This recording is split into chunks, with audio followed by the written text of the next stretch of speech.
Hola. You're a fucking asshole. Happy fucking Sunday, listeners. Another Sunday here with my man Tommy Blast. How the fuck are you? Hey, I'm not too bad, buddy. How the fuck are you? Pretty fucking good. This was a long fucking week, but it seemed a little bit productive. I think it's because we had off on Monday, like it was like a little bit of a bank holiday. So, but fuck Christopher Columbus from what I hear. Yeah, honestly, he's a piece of shit. I think instead we ought to really promote the Indigenous Peoples Day. I'm down with that. Fuck Christopher Columbus. Fuck Christopher Columbus.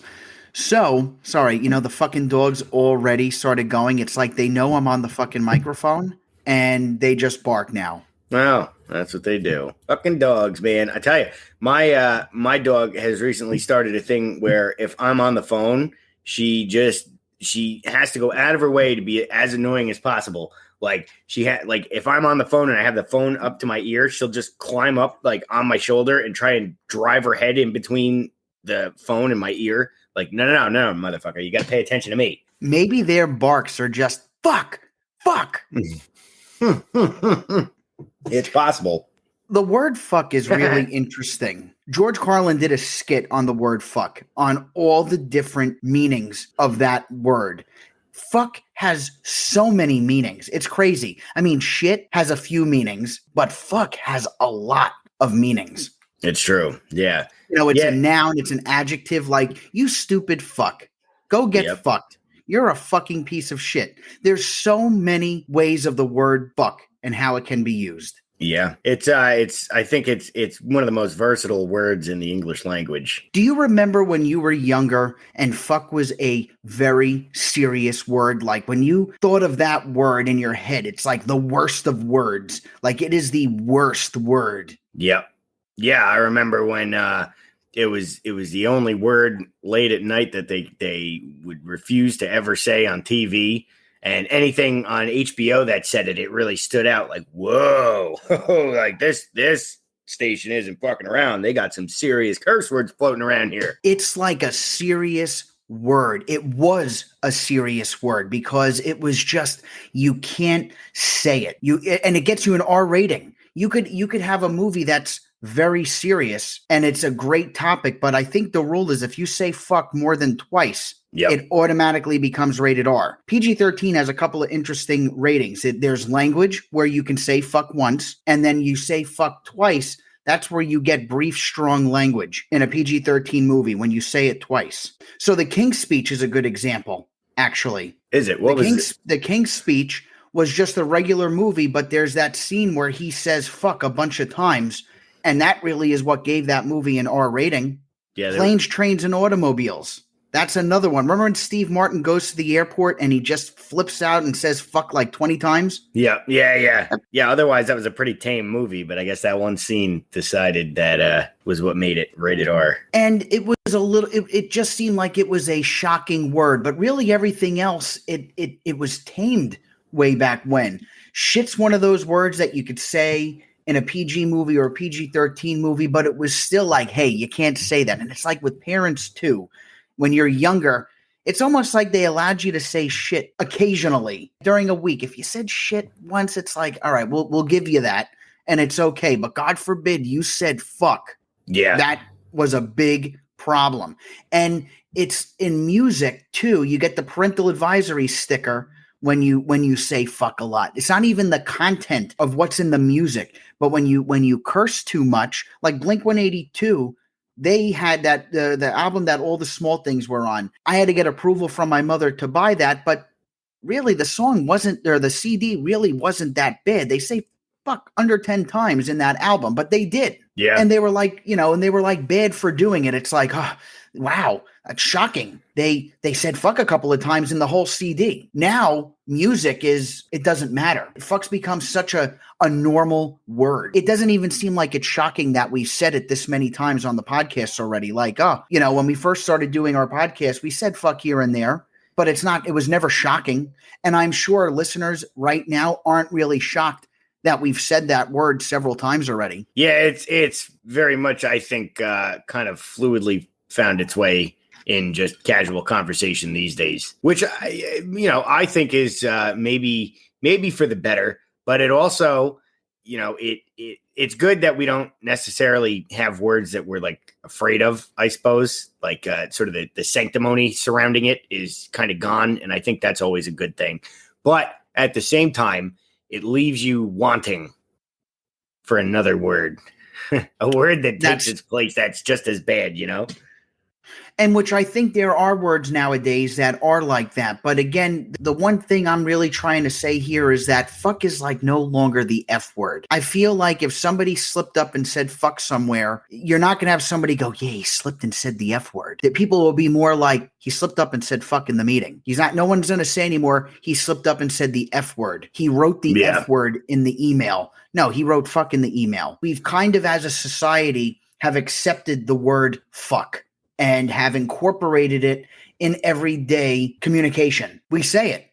Everybody says it. True. Now, there's probably some people that are still toned down, but it's an open, everyday word. I don't think it's any longer the F word. And I think that the F word, it's gone. Fuck is no longer the F word. It's retired. It's true. It is retired. Do you remember the first time you said it like in like a sense? You're like, ooh, I'm cursing now. Remember when we were younger and like cursing was a thing? Am I allowed to curse in front of these people when we're younger? Yeah, I remember we talked about that in another episode. And yeah, it is one of those things where it's like, ooh, I could say fuck in front of my friends and like there's nobody here to yell at me about it. Did you ever, as an adult, overhear like a group of young teenagers that were like unsupervised for one of the first times they were out, and you just hear them like overusing curse words? It's like, oh God, it reminds you, it's cringeworthy to hear as an adult, but it reminds you like, yeah, I was once that shitty kid who was like, hey, do we fucking want to go fucking get fucking pretzels? Yeah, and you're walking around the mall and you're just like, fuck. and then like the people turn like, ooh, I can't believe you just said that. Yeah. But like, look, we just had a president that used that word like just normally, like it was a thing. All of the celebrities that have young following, they tweet with the word. Yep. And you have like sports figures that use it to express certain things. And again, these are role models to the youth. And so it's become a commonality to use those words. But my theory is most of these words are used more often now, which I think what they're trying to do is make those words socially acceptable to avoid other words that may have been socially acceptable. Not really socially acceptable, but they were accepted 10, 15 years ago. There are like, I'm going to use the word bitch. Bitch is one of those words that, I mean, look at Jesse Pinkman from Breaking Bad, right? I feel like he used that word. You associate that word with him. You said this in a prior episode. That word is slowly being removed. Yeah. They're not using it as much anymore. They're trying to make the word bitch a little bit worse because we all know what it may get referred to. So in that case, with a movement that's going on, we're trying to avoid that word. But the word fuck doesn't hurt anyone. The word bitch does. You know what's kind of funny I've noticed is that like me calling another guy a dickhead or me calling another guy a dick, let's say, or I don't know, an asshole or something like that. Like if a guy calls a girl a bitch, it's very much like a ooh, that doesn't leave me feeling good, which I'm fine with. But I've found that, and I don't know if it's maybe just because across the pond they use the term a lot more often. I'm not sure, but I have almost found that the word cunt is much less offensive nowadays than the word bitch is. It's weird, right? It's one of those things where it does come off the tongue differently. And I don't use that because that's the C word, right? I think the C word, and I think what you just said. That to me, that's the C word, and I have that out of my vocabulary. Mm-hmm. But do you use the word bitch? I don't use it very regularly. It's not. So to some people, it comes easier than it does to me. I don't really use either one of them, honestly. I have to be pretty mad, I think. But I don't typically use either one. But does one come easier to you than the other? I would think bitch comes a little bit easier than the C word. I guess when I'm alone and I get mad, maybe sometimes I call like an inanimate object the C word, but that's just because I hope it has feelings. Yeah, that's that's fair. Yeah. Yeah, I've But definitely. I feel like that word is being used less in a lot of new stuff that comes out. Even the P word, because that's another one that I won't necessarily say. I feel like that one is also being removed. It used to be used a lot more. You used to be able to say that word in a PG movie way back when. Bill Murray's movies that were before PG-13 got a rating, they use that word a lot. I think they can use it up to like 2 times in a PG movie. Yeah. And now it's referencing somebody who is a wimp. They're not referencing the body part, but they're referencing somebody as a wimp with that word, which is another word that is slowly not being used much anymore because it is associated with females. Right. So they're trying to avoid using that word. So again, the word shit and the word fuck is being used more in television to replace those other words. I mean, asshole is just an asshole and an ass. That's something we all have in common. It doesn't matter if you're a man, a woman, in between, one or the other. Everyone has an asshole. So it's just one of those words where it's common across the world. You can call somebody an asshole and you don't feel offended. You can call somebody a fuckhead and really nobody should be offended. You can call somebody a shithead. You shouldn't be offended. But I guess if you call somebody a bitch, it's one of those things where in the past it's been referenced towards women, so it's not socially acceptable anymore. I feel like context is important with that. And maybe that's what's happening with the word bitch, is that there's the context around it is becoming more important. Especially in an age where now we're really becoming, as a society, we're becoming more attuned to the idea of like, just how many decades men in power have kind of run roughshod on everybody beneath them, including women, within just power structures and organizations, or just society in general. So maybe what's happening is there's more of a need for context when somebody's tossing around a term like that, because without any nuance, it can just be interpreted as like, oh, well, this guy's just talking down to a woman because he's a fucking asshole. So I mean, I think that might be what's happening in the case of bitch, but in general, I feel like there's a fair amount of words from our childhood that aren't okay anymore. The word bastard never really picked up. I don't understand why either. It's a good, that's a good curse word. The B curse words, that bastard, it's just, it's got a good punch to it. It's not like a knockout, but it's a good body jab, And then another very strong word that I guess I will only say once, only in the context of letting everybody know what the word is. And it's not the F word that we're going to really talk about today, but it is the word. Actually, I'm not going to say it. I'm going to give another definition for it instead, and you can look it up. A bundle of sticks. Oh, boy. That is a word that I'm not going to say was socially acceptable 10 years ago, but it was used.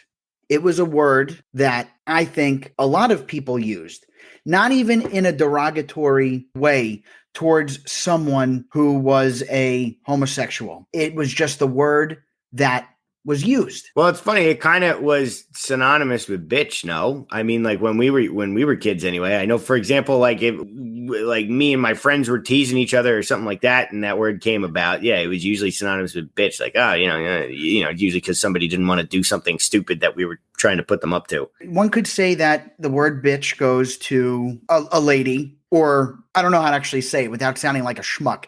But you know what's weird? We'll say bitch, but I won't say the other word right now, which I wonder if that actually makes us in the wrong for not saying the other one, but saying the other. Why? Why won't we do that?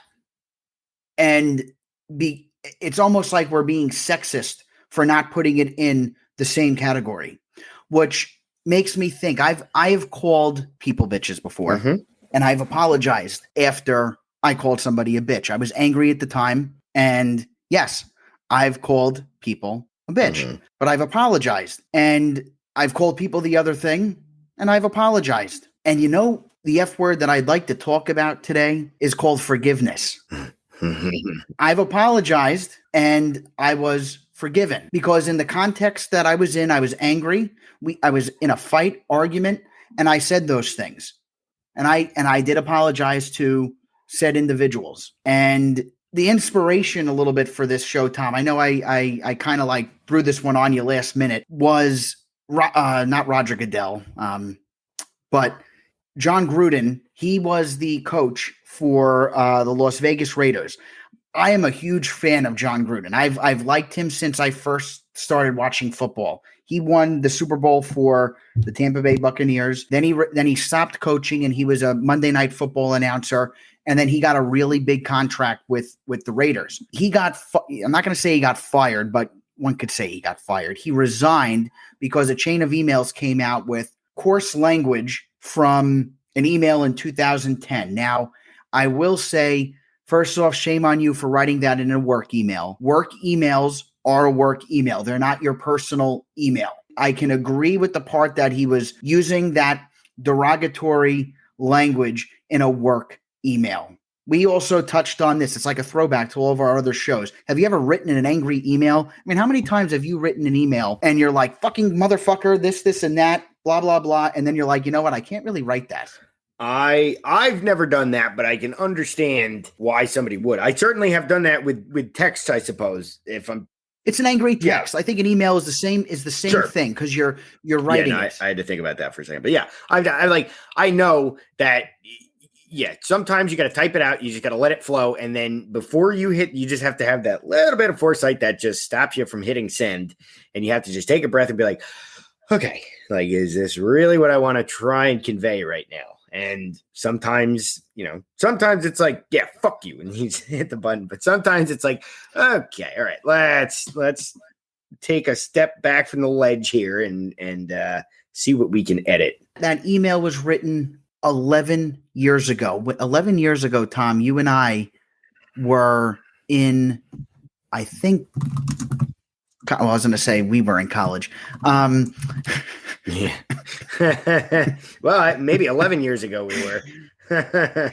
I mean, 11 years ago was what, 2010? Was college. Yeah, so no. Yeah, 2010, right, something like that. I was no longer in college. So that was an entirely different time. And I bring up the word forgiveness because in high school, when we met, I was bullied a lot. Okay. I was made fun of for being gay, but I wasn't. I was made fun of by the people older than me and the people younger than me. The way I dressed, the way I did my hair, maybe I wore a tight shirt or two just because I felt wearing something a little bit tighter made me look skinnier, but I was made fun of. I was called gay. I was called, the F word, blah, blah, blah. But I didn't really let it get to me because, sticks and stones. Luckily I was built a little strong, I guess, but I didn't really let it get to me. But I was called those things. And it was just the norm. And that's how I look at it. I look at it as what back in those days, that's just what people did. And I'm unfortunately 32 right now, but I look back at those days. I wouldn't want those people's lives ruined. I wouldn't want them to lose their jobs for how they treated me then. I wouldn't want them to get fined, get arrested. I guess I forgive them. Now, if I could go back in time and bang their mother, I would, just to show them I wasn't gay. But I forgive them. No. Well, it's good that you forgive them. I mean, one of the things I think that a lot of people are very eager to just ignore is the fact that, and this is probably a separate whole conversation, but I just want to touch on it quick. This whole initiative to like eliminate bullying from schools and all that. Like, okay, I understand it, right? Everybody wants kids to have as easy of a time as possible. And, that's an admirable pursuit. However, people neglect to mention that kids are sometimes just cruel. Like kids just have a tendency to be cruel sometimes, especially when, when they're trying to establish relationships among their peers, and, sometimes just general sort of meanness is just the lowest common denominator that everybody can relate on. So in the 50s, kids were looked at as like these little monsters that had to be sort of kept in, like rigidly kept in line. And as time has passed, people's views towards children have kind of evolved to see that they're maybe a little more nuanced. Maybe they're capable of understanding a little more than they've been given credit for over, in the past. But I think no matter what you try and do as far as eliminating bullying, I think there are always going to be mean kids, and kids are always going to find new ways to be mean to each other. And you're never going to truly put a stop to that. I agree with you there. I also think sometimes being bullied is okay. As long as you're not getting the shit kicked out of you, I think it helps some people. It helped me grow. It helped me learn that you just got to keep your head held high and fuck 'em. Yeah. Like, just forget about them. Who knows what's going on in their life? You always have to assume that there's something else going on that you don't see. And sometimes these people make fun because their life just sucks. And I empathize with some of that. And I do, it's just one of those things. I forget. I mean, maybe they've changed. I think when it comes to verbal stuff, unless it's an actual hate crime, okay, I think a lot of verbal stuff is forgivable. And sometimes it's spur of the moment and people just overreact a little bit. And again, the email that I was referring, it was 10 years ago. Why don't we look at everything after that email? Let's look at the next 8 years. Has the person evolved a little bit? Do they still use that language? I mean, he referred to Roger Goodell as a pussy. Okay, so I'm going to use that word, but that's what he said. Do you think maybe they're making an example out of him because Roger Goodell probably is a pussy? No, but do you think maybe the owner of the NFL or the commissioner of the NFL was just like, yeah, I need to let him go, because if he doesn't, it's almost like people are allowed to say that about him. It was in a work email. Sure. And so I look at this as it came out in the light, and Roger Goodell needs to look like a man with balls and do something about it. And then the media, this is where I get very annoyed. I think there's so many hypocrites in this thing. ESPN is eating this up, and it's just like I'd literally like to every single person at ESPN, which then goes to Disney because Disney owns ESPN. Did they never say anything like that back in 2010, let alone what they say now? But you really mean to tell me that everyone talking about this is clean and never, ever said something? I mean, I think there's a couple. So no, I don't think anybody has a truly clean closet. Right. I think everybody's done something fucked up that if it were unearthed, they could be made an example of, possibly. However, I think that when it comes to this guy, just these kinds of powerful people in general, right? Eventually, like, there's always going to be at least an example. And it's a game of musical chairs at that point. And John Gruden just happened to find himself without a chair when the music stopped. He is just the guy taking the fall for it. I think these kind of things are inevitable, and it sucks when it happens to someone you like. At the same time, he did say some pretty fucked up things. I mean, you can't excuse his behavior and say like, he was just a guy being a guy or something. Like, no, he was saying some fucked up things. He was also trading pictures of cheerleaders, some of the cheerleaders with another coach. I saw that somewhere. That seemed like it was pretty fucked up. I read that article today, but then I have to say to myself, why'd they take the picture in the first place and send it to somebody? So you can't play victim. Bruce Allen, the Washington's president. Yeah, no, this whole thing is on the whole Washington football team thing. This whole thing is going to be a disaster. But that article comes into light. But again, they can't be traumatized. They took the picture and they sent it to someone. I mean, come on. Don't take the picture then. If you're afraid it's going to get it. It is 2010, 11 when everyone has smartphones at that point, or at least phones where you can send pictures. Don't take a picture if you don't want other people seeing it. I think you're. I have never sent a dick pic in my entire life. You know why? Because I don't want it going around and assuming it would get sent. If you send any pictures of yourself to someone, assume it is going to be shared. And you should not be traumatized if it does. Don't do it. Yeah, I don't know. I have no sympathy with that one. And call me an asshole, call me a misogynist. Don't take topless pictures and send it to people. Yeah. Don't. I mean, or you could just send them to me. I'd be all right. no, that's completely the opposite point I'm trying to make here. What I'm trying to say is that I don't think it's necessarily fair to blame somebody for taking a picture like that and then assuming that somebody else was going to, assuming they took that picture for a boyfriend, let's say, that boyfriend would then turn around and send it to other people. But it also, I mean, sure, if you want to say it's irresponsible to do something like that and that you should always be aware that like pretty much anything you have on your phone or on your email or anything that's on any kind of device that's connected to the internet is ostensibly in danger of being looked at by any kind of outside source at any time, sure. But you do kind of have to wonder, how the fuck did somebody like John Gruden get a picture like that? The girls wearing only bikini bottoms, and two of which were former Washington cheerleaders. How did he get a picture like that? Did they pose for something like Playboy or something like? Because if that's the case, then okay, whatever. I don't know why he had to trade him with Bruce Allen. They're both fucking rich enough to buy the same edition of the magazine. But it makes you wonder, how did he get something like that? And why is he looking for naked pictures of his cheerleaders? I mean, that's kind of shitty.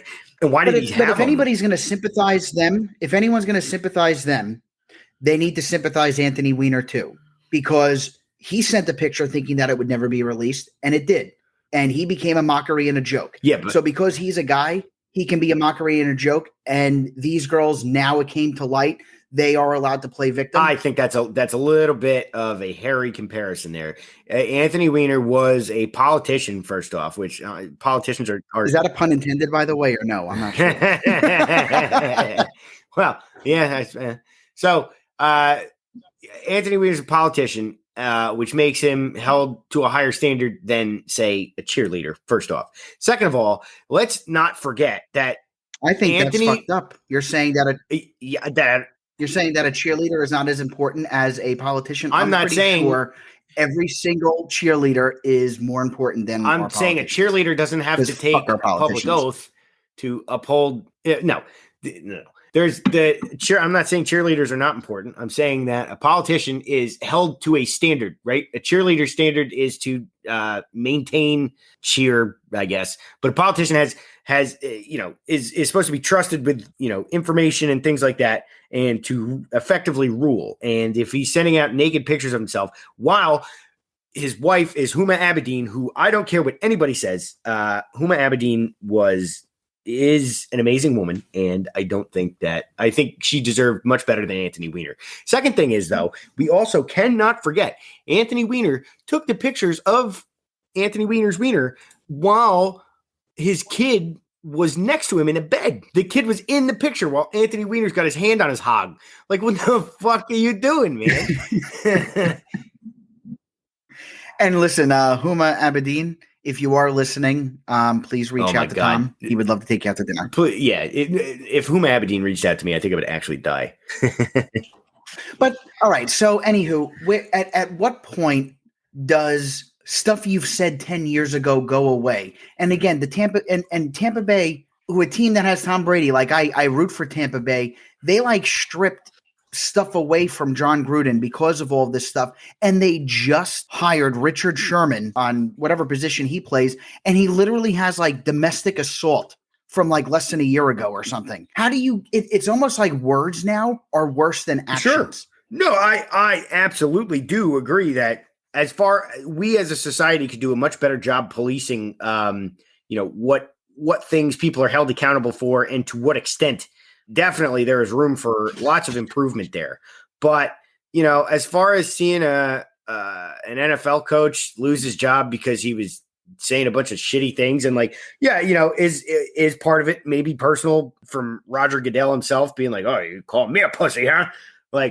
Maybe. But if this guy was doing it, so are a bunch of the other ones. And okay, I don't really follow coaches too much. So if this guy was good, then, all right, man, maybe that kind of sucks. But ultimately, I think it forces all the other ones to be like, oh shit, we gotta actually straighten up a little. But maybe people did straighten up a little. This is 10 years ago. It's stuff, Doug. It's not like it was a recent thing that happened. I mean, let me ask you this. Let's just say he had that.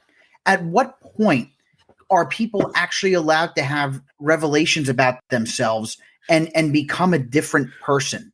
When are we allowed to actually change? Are we not allowed to change? Because going back 11 years ago and holding him accountable for that, I should actually hold everyone who bullied me back in high school accountable. No, that's fair. I think it's also...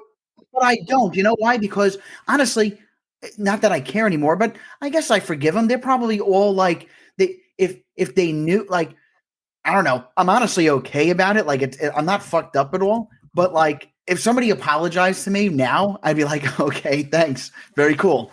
But it's one of those things where I'm good. I mean, if John Gruden called Roger Goodell and was like, Roger, listen, I'm sorry. I really am sorry. I put that in an email. Yes, I thought it and I typed too fast and I pushed send. I'm really sorry. Do you really think now, my opinion, if he doesn't forgive him, he's a pussy. Therefore, Roger Goodell is one. Now, if he accepts his apology and realizes that people get angry and sometimes write things, and again, it's one of those things where you need to have a little bit of control over yourself. I mean, he should understand it. We all get angry and we write stuff. As for the whole gay side of it all, we worked on it and we now have made it a little, more acceptable. It was something that was new at the time. And I don't know, things change. Society changes. And I think it's fair to say that maybe it wasn't that socially acceptable then. I mean, I was always okay with it. If you're gay, you're gay. It is what it is. But the world should be held accountable. The U.S. should be held accountable because it just was not that acceptable then. The world just didn't welcome it. It's welcomed now. We've evolved. So can we forgive the people who had certain mindsets then and evolve to a new society without going back in time and punishing for stuff that I need to be punished? Tom, you need to be punished. Listeners, I'm pretty sure you need to be punished. We all should be. I mean, am I wrong? Well, no, because yes, obviously the standards change with time, and it's very difficult to look at something old and try and apply it to the lens of today. And 50 years from now, it's going to be just as hard to try and apply anything today through through that lens. So yeah, I understand to a point what you're saying here. I do think I saw a similar argument made with Trump when he did the whole thing came out with him and Billy Bush and how to grab a woman in a way that entices her to come with you, right? And that whole thing. And one of the things Trump was saying was, that was 10, 15 years ago, however long ago it was before the election that happened. And so, I'm sorry it happened, but you have to understand I've changed since then. And the fact of the matter is, right, you're saying this happened 10 years ago. 10 years ago, things were different. John Gruden has had a chance to grow as a person since then. And I'm not saying that isn't true either. But also, it's not really fair to compare the kids that bullied you in school to that because they were kids 10 years ago. 10 years ago, John Gruden was 48 years old. No. Well, here's the thing. In high school, I think a lot of people of that age, they get a thing where they're still growing. No, I think a lot. when you're like 14 years old, you know the difference between right and wrong. Okay, so that is not. I wouldn't say you still do. think people are growing. Scientifically, that's not true. I disagree with that. I think 14-year-olds know what's right and wrong. I can't fathom that they don't unless they're not raised. It's got to do with your brain. Though. Now, your brain is not fully wired until you're like in your mid-20s. So I think another thing that this kind of brings up is that it's important to understand that there are a lot of young people out there, especially nowadays with social media. I mean, we were the first kind of generation with social media, and I know for sure there were some things that all of us posted on MySpace and the like back when. All I'm going to say is thank God it's all deleted. Tom really did us a fucking solid when he deleted everything there, because I know everybody posted some things, and whether or not they were things that were objectionably horrible, like by today's standards, and maybe they weren't as bad back then or whatever, or even if they were just things that make you die of cringe looking at. I know we all were guilty of posting things back then that we are just very glad have not ever seen the light of day since. But you have all these kids whose brains are not fully wired, and they have the ability to project themselves out onto the entire world. And I think sometimes that enables people who are a little more developed, maybe a little older, to hold them to a standard that they can't even necessarily comprehend because they're too young to comprehend it. So, yeah, but I see where you're going with that. But then you're talking about a 40-year-old person where in their day, the way they were raised, I mean, now if we're going back another 30 years ago, his parents were even more homophobic in a sense, because it really wasn't accepted then. It's something that is new, and I feel it's one of those things where maybe he did evolve. I mean, he has another player on the team that is openly gay, and he made a comment after the fact that everyone always evolves. So we evolve as people with certain opinions. And I don't know, it's who needs to give the forgiveness? Like it's the question. I mean, the media loves to chastise anybody who is wrong. Why don't we chastise Hillary Clinton for all of her racist and homophobic comments? No, we can't do that. Hey, no, we can't. Well, I have. We can, but will the media? Absolutely. Well, fucking again, not. It's all about sensationalism. That's the media is really the one playing the game of musical chairs here, and it's just wherever they focus their sights on. I mean, you notice, AP, right? No one else in the NFL was cited with email violations, even though there's literally other people mentioned who were doing things that were in violation of NFL policy with their official emails. So it's just, the media loves to latch on to somebody who is going to stir up the headlines and get people clicking on their sites. They've done that forever. But all that said, well, the media is who we can't forgive, because they've done so much bad shit over the years that they just continue to do it. Like there is no lesson learned with the media. They have something and they run with it. Yes, I think forgiveness is something that needs to be a little bit more open. Over the last few years, I mean, I don't want to blame Trump, but ever since Trump became president, the forgiveness piece, like there's been so much hate created, verbal hate, that they're like we forget to forgive people. I do think people can change, and there are certain things that are not forgivable. I mean, I don't even know if we need to list them. Like murder's forgivable. Just murder is not forgivable. Murder's forgivable in her case. No, I guess so. Yeah. I mean, they forgot about that, but listen, they couldn't publicize that because she was the start of a movement. Wow, that's the first time I referred to Caitlyn Jenner as a she. Well, anyway, murder is not forgivable. Rape is not forgivable. Financial ruin, Jordan Belfort, is not forgivable unless you pay it all back plus more. But I do think there are things that are forgivable. It's easy with somebody, and I want to jump on the Jordan Belfort example here, right? It's easy for someone like Jordan Belfort to atone for what he did, right? He has an amount of money that he needs to give back, and he needs to be an advocate for people so that they don't fall into a trap like the ones that he had laid for everybody to lose their money. So I think for someone like him, it's very easy to define and quantify just exactly what he needs to do to atone for the shitty things that he did.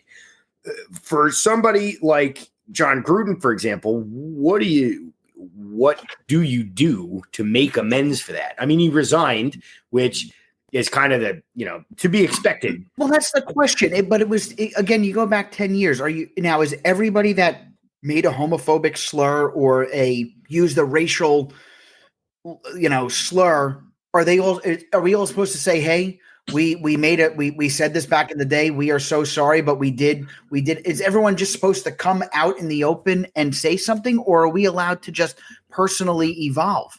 I mean, here's the thing that we didn't do.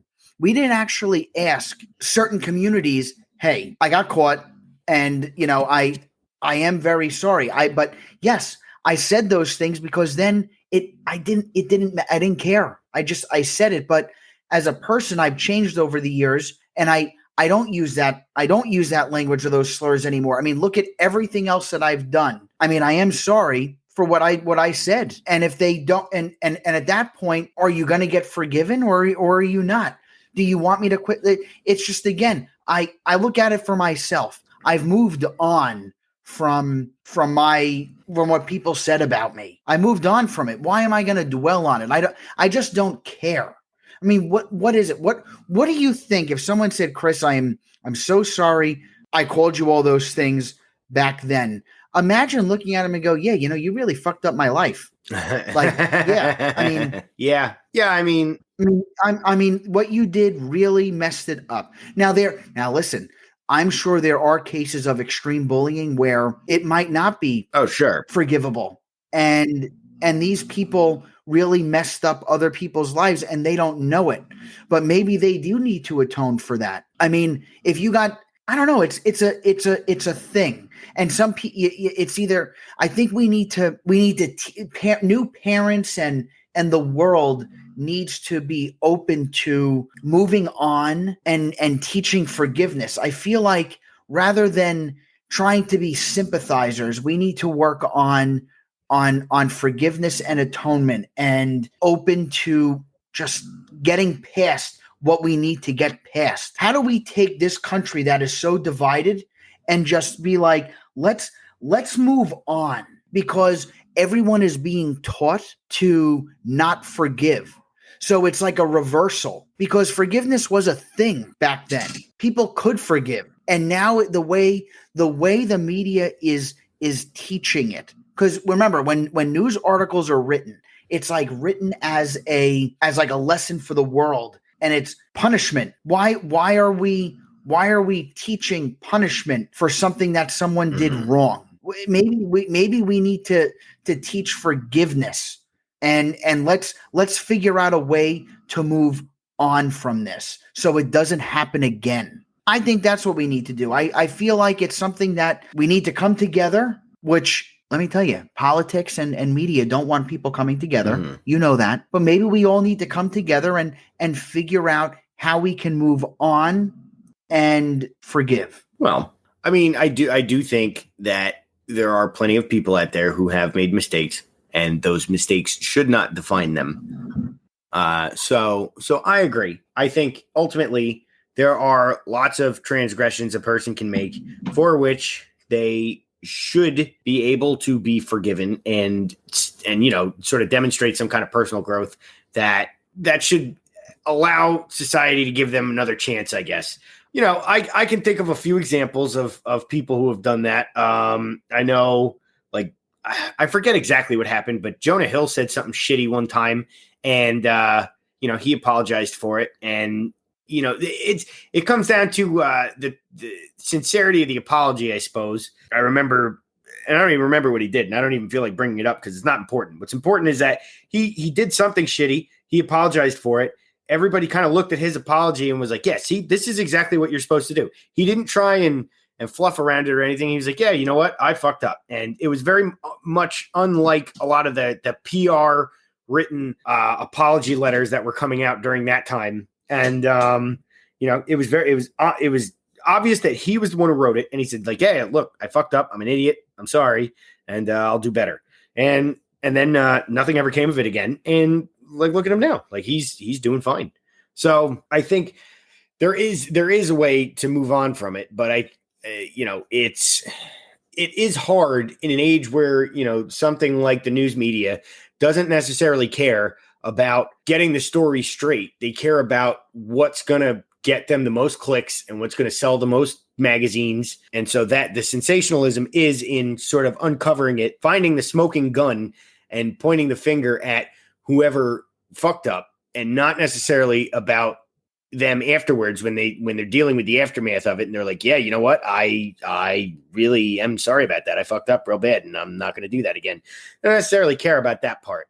And I think maybe that's where we should start. Is we should be following up on these kind of stories. Like, okay, but what is somebody like John Gruden doing 2 months from now, 3 months from now? Is he donated to some charity? Is he finding ways to like demonstrate that he's grown as a person? And is he taking steps to better the world in a way that shows that he's no longer the same person who made those remarks back when? We also need to see what he's done in the last 10 years as well, because this is something from 10 years ago. So let's see what kind of person he is. Now, obviously, I don't know if we're going to do all that research, but the media certainly isn't. We're not allowed to come together. The media is the problem, unfortunately, and they're running with a story that is going to be clickbait, and people are going to create a monster with this. But the question is, what is it going to turn into? I mean, I look at it like this. Okay, what did the owner of the Raiders do? He did nothing. Who else is on? I mean, there's 100 people on those emails. None of them did anything. Honestly, they should. I mean, why don't we release it? Why don't you let us see the entire thing? Release the entire email chain. But this is where my conspiracy theorist shit comes out with. You resign, we don't have to actually publish the entire email. We'll give you some money on the side, and nobody else gets in trouble. Too. Who else might have been involved? They're like, hey, listen, Johnny, you take the fall for this, and like here's a cool $5 million. Because what if there are worse emails? Well, there always are worse emails. Yeah, exactly. What if Roger Goodell is just a giant vagina? He's just been wearing a human suit this whole time. Who knows? John Gruden was actually giving us facts. He's trying to warn the world. They walk amongst us. Roger Goodell is actually from the planet Uranus. Yeah. I suppose in an instance like that, then we as the public need to forgive John Gruden.